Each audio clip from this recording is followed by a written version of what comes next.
Assalamualaikum, akkam nagaa jirtu fayyaa keessanii. Hadhallee viidiyoo tokko qabadhee isinii dhufee jira. Hadhammoo kan wajjin hojjennu dhugaatiidha. Dhugaatii bareeda ta'e wajjin hojjenna. Asitti akkuma argitan muuzii lama nan qaba. Asitti bassoo nan qaba. Akkuma isin argitan. Asitti immoo akka lawuzii ta'ee kanneen isaa maqaa beektan kan hin beeku isa kanneen garuu baay'ee faayidaa qaba. Ijoolleefis ta'ee nama guddaaf illee ta'ee jechuu isa kanaan hin qaba. Innaa gara hojii keenyaatti deemna. Aannan illee nan qaba asii. Damma illee nan qaba. Amma gara hojii keenyaatti yoo deemnu asitti maashinii nan qaba. Muuzii kiyya quncifadhee itti buufadha.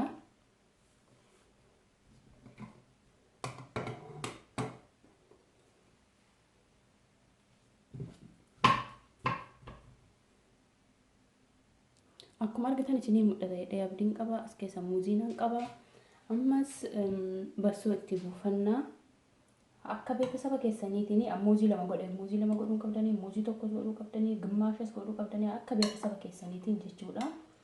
Bassoolee haganaa ga'u itti buufadha. Mankaa afurii itti buufadha. Isa kanas akkuma jirtuun hunduma itti buufadha. Aannanis akkuma isin argitan haaluma kana itti buufadha.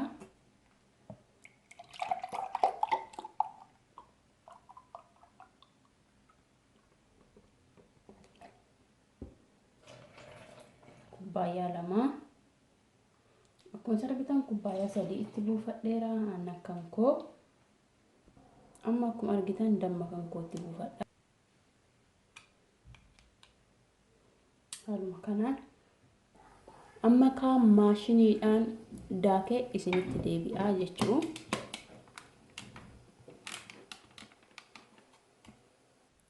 Amma kun akkuma argitan daakee dhufee jira. Burcuqqoo kiyyallee qopheeffadhee jira. Baay'ee salphaa fi baay'ee kan daddafee nama dhaqqabu jechuudha. Yeroo hojii deemuuf taatanii gara barbaadaniif ganama qursii keessaniif odoo waan tokko sandawishi uumaman jedhin isa kana dhiyeeffatanii nyaachuu hin dandeessanii jechuudha.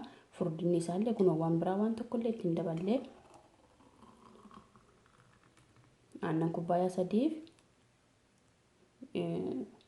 bassoo mankaa afurii muuzii lama jechuu kun haala kanaan dhiyeeffannee jirra. Baay'ee salphaadha, hojjedha. Mokkoraatii laalaa isiniin jedha. Baay'ee mi'aawaa.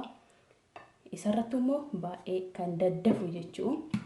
Bassoo haala kanaan goonee dhuguu hin dandeenya jechuu. Mana keenya keessatti viidiyoon kun kokaarraa kana fakkaata. Yoo isinitti tole laayik gochaa, sabskiraayib godhuudhaan faamilii ta'uu hin dagatinaa. Amma viidiyoo biraatti walitti deemnutti nagattinaa turaa.